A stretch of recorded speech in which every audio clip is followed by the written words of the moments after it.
Здравейте хора! Вие сте на нашия канал Sisters Chocos и сте дошли на най-новото ни видео. Аз съм Мими. Аз съм Дари. И в това видео с вас ще отваряме адвент календара Ебелин, прозорче номер 18. Съжаляваме, че вчера не можахме да отворим прозорче 18. Просто беше много късно. Да, и забравихме и днес трябваше да ходим на училище и просто нямаше как да стане, цял ден се готвихме и затова днес го отваряме. Също така следващата част, т.е. днескашната част всъщност ще излезе в моя канал, а тази част е 19 част днес ще излезе в моя канал.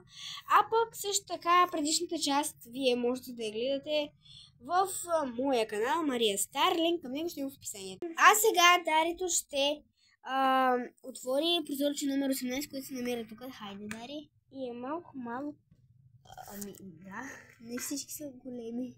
Остра, много трудно се отварят нещо силно. Искаш ли да си помогна? Не. Опа. Ти скъса прозорчето. Как 12.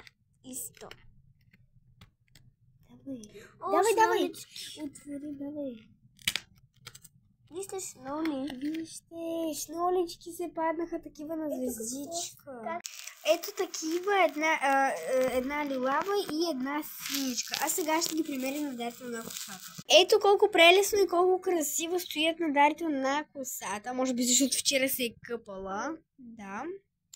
А вие можете да се абонирате и да поставите лайк на това видео. Дари, моля да свали си тия слушалки. Да. От кога не съм си ги сваляла? Да. Ето така изглежда. Опа.